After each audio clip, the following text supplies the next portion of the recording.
ಹೆಸರು ಜಿಲಾನ್ ಅಂತ. ನಾವೆಲ್ಲರೂ ಚೀಟಿ ಹಾಕಿದ್ವಿ ವೆಂಕಟೇಶ್ ಹತ್ರ. ಎಲ್ಲರೂ ಎಲ್ಲ ಲಾಸ್ಟ್ ಚೀಟಿಗಳು ಹತ್ರ ಮೇಲೆ ಎಲ್ಲ ಚೀಟಿಗಳು ದುಡ್ಡು ಕೊಡೋ ಸಮಯದಲ್ಲಿ ಪರಾರಿ ಆಗ್ಬಿಟ್ಟಿದ್ದಾನೆ, ಮೋಸ ಮಾಡಿಬಿಟ್ಟಿದ್ದಾನೆ. ಆತ ಒಂದು 15-20 ವರ್ಷದಿಂದ ಚೀಟಿ ಹಾಕಿದ್ದಾನೆ. ನಾವು ಕೂಡ ಅವಾಗಿಂದ ಹಾಕ್ತಾ ಇದ್ದೀವಿ. ನಾನು 8 ವರ್ಷ ಆಯ್ತು ಹಾಕಕ್ಕ. ಇವ್ ಕೊಡೋ ಸಮಯದಲ್ಲಿ ಹೋಗ್ಬಿಟ್ಟಿದ್ದಾನೆ. ಅವ್ರ ಫ್ಯಾಮಿಲಿಯವರು ಮಿಸ್ಸಿಂಗ್ ಕಂಪ್ಲೇಂಟ್ ಬರ್ಸಿದ್ಮೇಲೆ ಅವ್ರು ಕೂಡ ಇಲ್ಲ. ಆತನ ಪಾರ್ಟ್ನರ್ ಸಲೀಂ ಇದ್ದ 3 ವರ್ಷದಿಂದ ಮತ್ತೆ ಪಾರ್ಟ್ನರ್ ಇಲ್ಲ ಅಂತ ಆತ ಹೇಳ್ತಿದ್ದಾನೆ. ಅದು ಏನ್ ನಿಜಾನೋ ಗೊತ್ತಿಲ್ಲ. ನಮಗೆ ನ್ಯಾಯ ಬೇಕು, ನಮ್ ದುಡ್ಡು ನಮಗ್ ಬೇಕು. ನಾವೇನಿಲ್ಲ ಬಡವರು. ನಾನು ಎಲೆಕ್ಟ್ರಿಷಿಯನ್ ಕೆಲಸ ಮಾಡ್ತೀನಿ, ಕೂಲಿ ಕೆಲಸ ಮಾಡ್ತಾನ, ಎಲ್ಲರೂ ಕಸ ಮೆಕ್ಯಾನಿಕ್ ಕೆಲಸ ಇಲ್ಲ ಬೇರೆ ಬೇರೆ. ಟೋಟಲ್ ಎಷ್ಟು ಎಲ್ಲ 100 ಕೋಟಿ ಮೇಲೆ ಇದೆ ಅಂತ ಹೇಳ್ತಿದ್ದಾರೆ. ನೀವೆಷ್ಟು ಹಾಕಿದ್ರಿ? ನಂದು 5 ಲಕ್ಷದ ಚೀಟಿ. ತಿಂಗಳ 31,250 ರೂಪಾಯಿ ಕಟ್ತಿದ್ದೆ. ಬರೋ ಕೂಲಿ ಎಲ್ಲ ಆ ಕಡೆನೆ ಕಟ್ತಿದ್ದೆ. ಹಿಂಗಾಗ್ಬಿಟ್ಟಿದೆ. 15 ವರ್ಷದಿಂದ ಅವಾಗ ಚೀಟಿ ಎತ್ಕೊಂಡಿಲ್ಲ? 8 ವರ್ಷದಿಂದ ಹಾಕಿದೀನಿ ಸರ್. ನನ್ನ ಚೀಟಿ 8 ವರ್ಷದಿಂದ ಎತ್ಕೊಂಡಿದ್ದೀನಿ. ಆಗ್ತದೆ ಎಲ್ಲ ಇದೆ, ಅಲ್ಲಿ ಕರೆಕ್ಟ್ ಇದೆ, ಕರೆಕ್ಟ್ ಇತ್ತು ವ್ಯವಹಾರ ಕೂಡ ಕರೆಕ್ಟ್. ಈ ಚೀಟಿ ಸಮಯದಲ್ಲಿ ಹಿಂಗ್ ಮಾಡ್ಬಿಟ್ಟಿದ್ದಾನೆ. ನನ್ನ ಹೆಸರು ಸುಜಾತ ಅಂತ. ವೆಂಕಟೇಶ್ ಅವ್ರ ಹತ್ರ 5 ಲಕ್ಷದ ಚೀಟಿ ಹಾಕಿನಿ. ತಿಂಗಳಿಗೆ 31,250 ರೂಪಾಯಿ ಕಟ್ತಾ ಇದ್ದೀನಿ ನಾನು. ಹೌದಾ? 16 ಚೀಟಿ ಇರುತ್ತೆ. ಅದ್ರಲ್ಲಿ 13 ಚೀಟಿ ಹಣ ನಾನು ಕಟ್ಟಿದ್ದೀನಿ. ಇನ್ನ 3 ಚೀಟಿ ಹಣ ಕೊಟ್ಬಿಟ್ರೆ ನನ್ಗೆ 5,75,000 ರೂಪಾಯಿ ಬರ್ಬೇಕು. ಒಟ್ಟು ಟೋಟಲ್ ಅಮೌಂಟ್ ನಾನು 4 ಲಕ್ಷ ರೂಪಾಯಿ ಕಟ್ಟಿದ್ದೀನಿ ನಾನು. ಇಲ್ಲ, ನಾನು ಇದೇ ಸಲ ಮೊದಲನೇ ಸಲ ಹಾಕಿದ್ದು. ಇಷ್ಟು ವರ್ಷದಿಂದ ಎಲ್ಲರೂ ಹಾಕಿದ್ದಾರೆ, ನಾನ್ ಮಾತ್ರ ಇದೇ ಸಲ ಹಾಕಿದ್ದು ಫಸ್ಟ್ ಸಲ. ಹೋದ್ ಡಿಸೆಂಬರ್ 20ನೇ ತಾರೀಕು ನಾನು ಸ್ಟಾರ್ಟ್ ಮಾಡಿದ್ದೀನಿ. ಎಷ್ಟು ವರ್ಷ ಆಯ್ತು? ಎಷ್ಟು ತಿಂಗಳಾಯ್ತು? ಡಿಸೆಂಬರ್ 30ನೇ ತಾರೀಕು ನೈಟ್ ಎಸ್ಕೇಪ್ ಆಗಿದ್ದಾನೆ. ನಮಗೆ ಆತ ಎಸ್ಕೇಪ್ ಆಗಿದ್ದು ಅಸಲ್ ಗೊತ್ತೇ ಇಲ್ಲ ನಮ್ಗೆ. ಅವ್ರ ಮಿಸ್ಸಸ್ APMC ಪೊಲೀಸ್ ಸ್ಟೇಷನ್ ಅಲ್ಲಿ ಮಿಸ್ಸಿಂಗ್ ಅಂತ ಕಂಪ್ಲೇಂಟ್ ಮಾಡಿದ್ದಾರೆ. ಹಾಗಾಗಿ ನಮ್ಗೆಲ್ಲರಿಗೆ ಪಬ್ಲಿಕ್ ಇದಾಗಿ ನಮ್ಗೆ ಗೊತ್ತಾದ್ಮೇಲೆ ನಾವು ಎಲ್ಲ ತಿಳ್ಕೊಂಡಿವಿ. ಅವ್ರ ಹತ್ರ ಕೂಡ ಸ್ವಲ್ಪ ಜನ ಹೋಗಿ ಮಾತಾಡಿದ್ದಾರೆ. ಅವ್ರ ಮಿಸ್ಸಸ್ ಹತ್ರ, ಮಗಳ ಹತ್ರ, ಅಳಿ ಹತ್ರ ಮಾತಾಡಿದ್ದಾರೆ. ಇಲ್ಲ, ನಾವು ಮಿಸ್ಸಿಂಗ್ ಅಂತ ಕಂಪ್ಲೇಂಟ್ ಕೊಟ್ಟಿದೀವಿ, ನೋಡೋಣ ಸಿಕ್ಲಿ ಅಂತ. ಆಮೇಲೆ ನಾನು ಮಿಸ್ಸಿಂಗ್ ಅಂತ ನನ್ಗೆ ಗೊತ್ತಾದ್ಮೇಲೆ, ಅವ್ರು ಕಂಪ್ಲೇಂಟ್ ಕೊಟ್ಟಿದ್ಮೇಲೆ ನನಗೆ ಗೊತ್ತಾದ್ಮೇಲೆ 30ನೇ ತಾರೀಕು ರಾತ್ರಿ ವೆಂಕಟೇಶ್ ಅವ್ರಿಗೆ ಫೋನ್ ಮಾಡಿದೀನಿ. ಸ್ವಿಚ್ ಆಫ್ ಅಂತ ಬಂದಿದೆ. ಆಯ್ತಾ? ಹೆಂಡತಿಗೆ ಫೋನ್ ಮಾಡೀನಿ. ಅವ್ರ ಹೆಂಡತಿ ಸರೋಜ್ ಅಂತ ಫೋನ್ ಮಾಡಿದೀನಿ. ಏನಂದ್ರು, ಅಕ್ಕ ನನ್ ಚೀಟಿ ಹಾಕಿದ್ದಲ್ಲಕ್ಕ, ನನ್ ಮಗಳ ಮದ್ವೆ ಇಟ್ಕೊಂಡಿದೀನಿ, ಹೆಂಗಕ್ಕ ಅಂದ್ರೆ, ಅವ್ರ ಏನಂದ್ರು, ಗೊತ್ತಿಲ್ಲಮ್ಮ ನಮ್ಗೆ, ನೀವೇ ನಮ್ಗೆ ಕೇಳಿ ಚೀಟಿ ಹಾಕಿದ್ರ ಅಂತ ಹೇಳಿದ್ರು ಸರೋಜ್ ಅವರು. ಆಮೇಲೆ ದೊಡ್ಡ ಮಗಳು ರೇಖಾ ಅಂತ ಅವ್ರು ಫೋನ್ ಇಸ್ಕೊಂಡ್ರು ತಾಯಿ ಹತ್ರ. ಇಸ್ಕೊಂಡು ನನ್ನ ಹತ್ರ ಮಾತಾಡಿದ್ಲು. ನಾನಮ್ಮ ಸುನಿಲ್ ಅವ್ರ ಅಮ್ಮ ಅಂತಂದ್ರೆ, ಗೊತ್ತಾ ಆಂಟಿ ಹೇಳು ಅಂತಂದ್ರು. 5 ಲಕ್ಷ ಚೀಟಿ ಹಾಕಿನಮ್ಮ ನನ್ ಮಗಳಿಗಂತ ನಾನು ದುಡ್ಡು ಬ್ಯಾಂಕಲ್ಲಿ ಇಟ್ಕೊಂಡಿದ್ದೆ.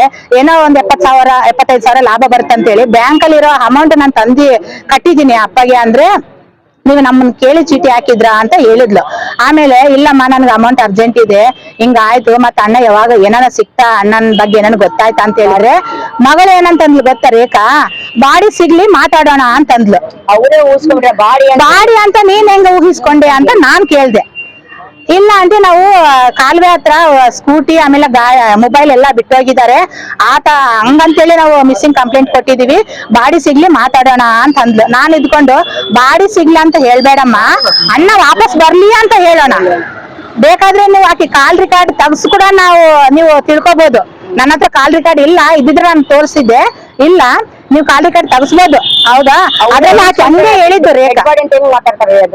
ಬಾಡಿ ಸಿಗ್ಲಿ ಮಾತಾಡೋಣ ಅಂದ್ರೆ ಏನ್ ಆಲೋಚನೆದಿಂದ ಹೇಳಿದ್ರೆ ನನಗ್ ಗೊತ್ತಿಲ್ಲ.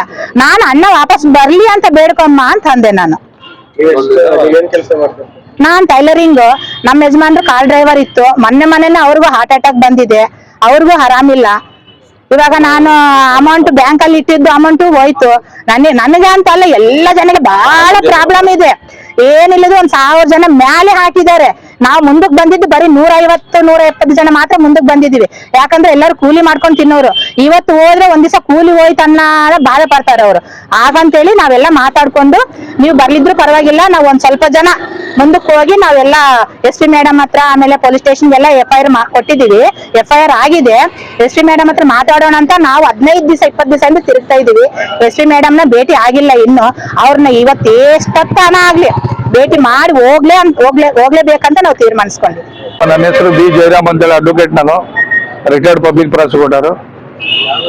ಈಗ ಇತ್ತೀಚಿನ ದಿನಗಳಲ್ಲಿ ಬಳ್ಳಾರಿ ನಗರ ಪ್ರದೇಶದಲ್ಲಿ ವೆಂಕಟೇಶ್ ಎಂಬ ವ್ಯಕ್ತಿ ಚೀಟಿಗಳನ್ನ ಹಾಕಿ ಬಡವರು ಎಲ್ಲ ಕೂಲಿ ನಾಲಿ ಮಾಡ್ಕೊಂಡು ಆ ಚೀಟಿಗಳು ಮುಖಾಂತರ ಇನ್ಸ್ಟಾಲ್ಮೆಂಟ್ ಪ್ರಕಾರ 6,000 ಒಬ್ರು 7,000 ಈ ರೀತಿ ಚೀಟಿಗಳ ಮೇಲೆ ಡಿಪೆಂಡ್. 4 ಲಕ್ಷ ಕೆಲವರು, 2 ಲಕ್ಷ ಕೆಲವರು, 1 ಲಕ್ಷ ಕೆಲವರು, ಒಂದೊಂದು ಚೀಟಿಗೆ ಇಷ್ಟು ಅಮೌಂಟ್ ಅಂತೇಳಿ ಫಿಕ್ಸ್ ಮಾಡ್ಕೊಂಡು ಪ್ರತಿ ತಿಂಗಳು ಅವರು ಚೀಟಿ ಅಮೌಂಟ್ ಅನ್ನು ಕಟ್ಸ್ಕೊಂತ ಇದ್ದಾರೆ. ಆ ಕಟ್ಸ್ಕೊಂಡಿರ್ತಕ್ಕಂಥ ಚೀಟಿ ಅಮೌಂಟ್ ಅನ್ನು ಸುಮಾರು ಜನ 7 ಇನ್ಸ್ಟಾಲ್ಮೆಂಟು, 8 ಇನ್ಸ್ಟಾಲ್ಮೆಂಟು, 10 ಇನ್ಸ್ಟಾಲ್ಮೆಂಟು ಈ ರೀತಿ ಕಟ್ಟಿದ್ದಾರೆ. ಎಲ್ಲ ಕಟ್ಟಿದ್ಮೇಲೆ ಆ ಚೀಟಿ ದುಡ್ಡು ಕೊಟ್ಟಿಲ್ಲ, ಏನಿಲ್ಲ. ಇಡೀ ಎಂಟೈರ್ ಬಳ್ಳಾರಿ ನಗರದಲ್ಲಿ ಎಲ್ಲ ನಮ್ಮ ಸತ್ನಾಪೇಟೆಯಲ್ಲಿ ಸುಮಾರು 30-32 ಜನ ಇವತ್ತಿನ ದಿವಸ ಚೀಟಿ ಕಟ್ಟಿದ್ದಾರೆ. ಅದರಲ್ಲಿ ಜಾಸ್ತಿ ಹೆಣ್ಮಕ್ಳು ಇದ್ದಾರೆ. ಪಾಪ ಕೂಲಿನಲ್ಲಿ ಮಾಡಿ ಬಡವರು ಅವರು ಎಲ್ಲೋ ಒಂದ್ ಕಡೆ ಮನೆ ಕೆಲಸ ಮಾಡ್ಕೊಂಡು ಅವ್ರು ಏನೋ ಅವ್ರ ಮಕ್ಕಳಿಗೆ ಎಜುಕೇಶನ್ಗೆ ಮತ್ತು ಹೆಣ್ಮಕ್ಳ ಮದುವೆಗೆ ಅದಕ್ಕೆ ಅಂತೇಳಿ ಅವ್ರನ್ನ ನಂಬಿ ಅವರು ಪಾಪ ಅವನು ವೆಂಕಟೇಶ್ ಹತ್ರ ಪ್ರತಿ ತಿಂಗಳು ಚೀಟಿ ಕಟ್ಕೊಂತ ಒಂದು ಚೀಟಿ ಕಟ್ಟು ಚೀಟಿಯಲ್ಲಿ ಒಂದು ಬರ್ಕೊಳ್ಳೋದು ಅದು.